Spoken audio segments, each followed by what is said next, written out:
here at Universal Orlando, and it is that time of year again. The parks are starting to get crowded, and they're going to stay that way for the entire summer. And if we're being honest, they're just kind of busy all the time now. So today, we're going to talk about some of the best ways that you can beat the crowds on your next trip to the parks.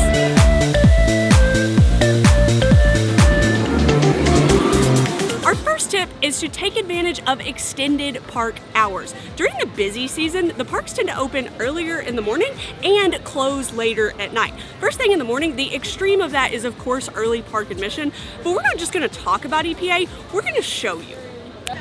Look at this. Who wouldn't want to be here right now? Like, yeah, you got to wake up early and it's kind of exhausting, but there's like basically nobody in the Wizarding World. This is the least amount of crowds that you are ever going to find here in Hogsmeade. And when they have EPA over in Studios, same thing over in Diagon Alley. Like, you can walk on half the rides. There's no line at all for the 3 broomsticks.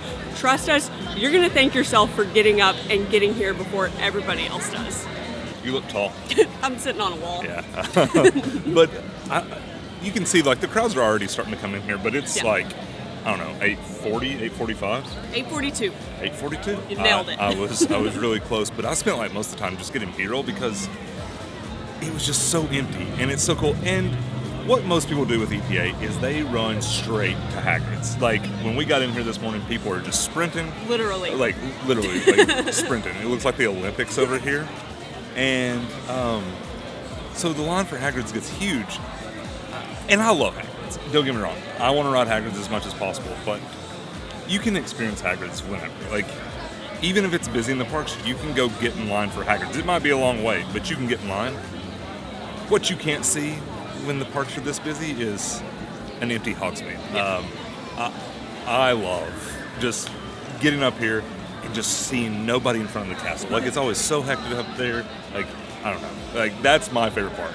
Early park admission is especially important if you don't have Express, because the great thing is that for this first hour, none of the rides have an Express lines. Like Velocicoaster has recently opened Express, Forbidden Journey, Flight of the Hippogriff.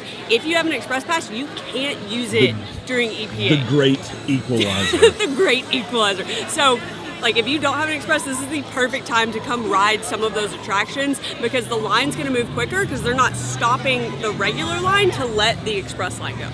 I captured a couple of fun things this morning. So I got to watch the Velocicoaster sign go from 15 to 25. Real exciting stuff. And the Butterbeer lines, of course, those are almost never existence.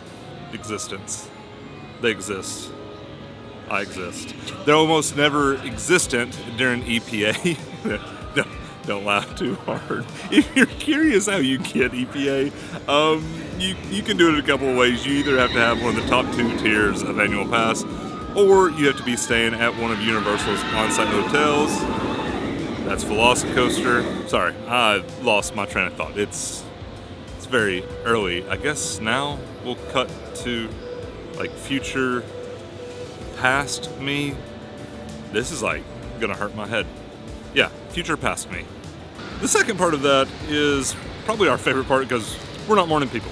We don't like waking up super early in the morning, and that's the extended hours at nighttime. So when the parks are busy, the parks will start staying open until 9, 10 o'clock, and that's incredible for a few reasons. One, like we're talking about, the crowds start dissipating. People are done. Like, you've been beat by the heat all day long, you've dealt with crowds, you're ready to go back to the hotel or back home. So about 4 or 5 o'clock, people start leaving. And then at night, we love the parks at night. One of our favorite things to do, especially now that we're locals, is we'll just come over here and sit by the water or somewhere and just grab some views. And like I just said, it is hot. I am sweating.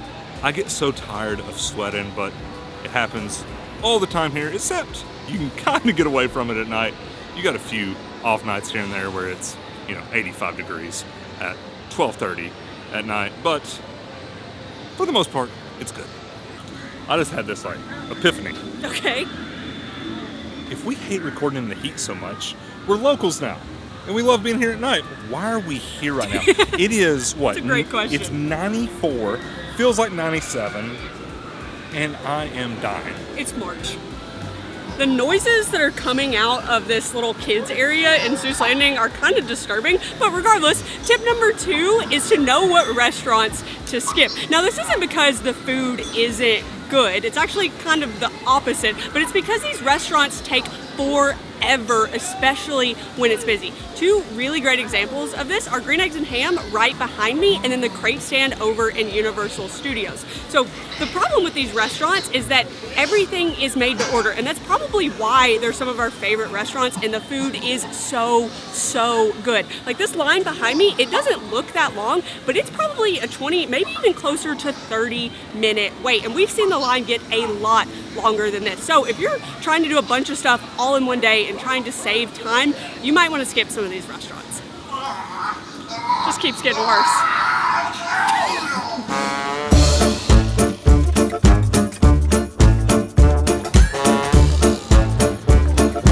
A lot of people also suggest mobile ordering, and it can be hit or miss. We've had a lot of luck with mobile ordering here recently. So last week, it was the busiest, I won't say the busiest I've ever seen it, but one of the busiest times that I've ever seen in the parks. It was hectic. It was crazy busy.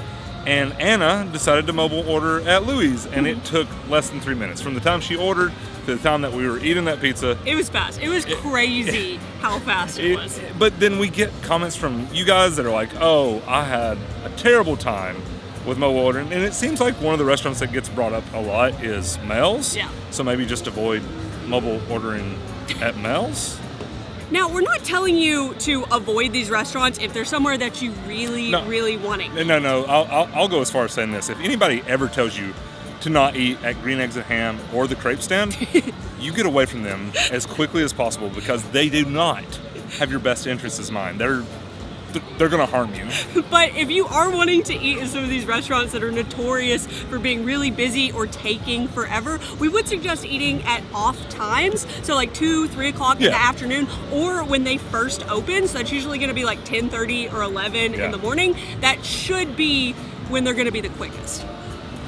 Tip number 3 is to not waste time on park days. And I know that seems real obvious, but we see people do stuff all the time that we just try to avoid at all costs.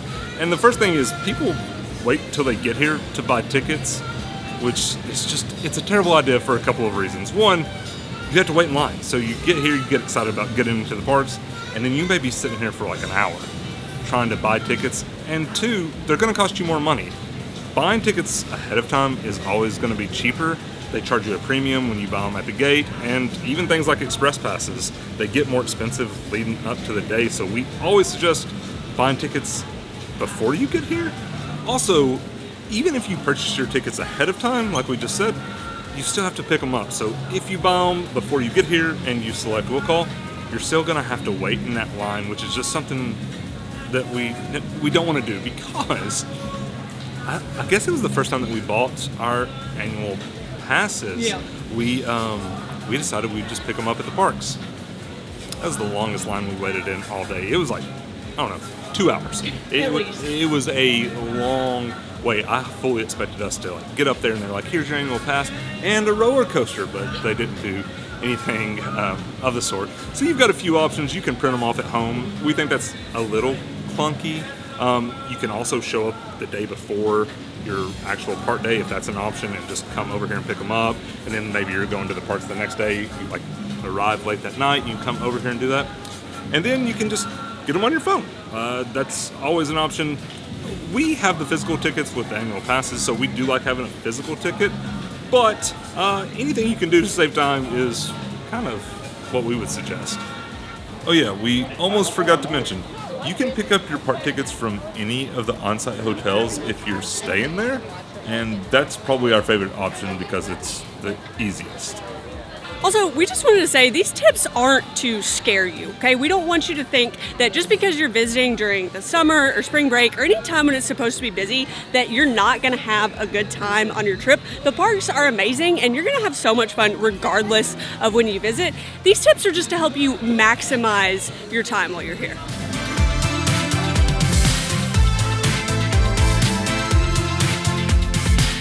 Tip number 4 is to strategize with the busiest rides. So like we talked about a little bit earlier, of course time is going to matter a little bit. The busiest time of the day is right in the middle of the day. So people are on vacation, so they don't want to get up super early in the morning, and then they also have dinner reservations and things like that at night. But another thing to think about is the location of attractions in the park. So typically when people come here on vacation, they don't really know where things are. They don't know where specific attractions are, so they just kind of ride things as they come to them. So for example, here in Studios, the first thing that you see is Minions. So that one tends to get a high wait time first thing in the morning, and then here before long it'll be Minions and Minions. But what you could do is first thing in the morning, you can make your way to the back of the park and ride things like Men in Black or Simpsons, E.T. And then later in the day, as all of those other people make their way to the back, you can make your way to the front and hopefully find some shorter lines.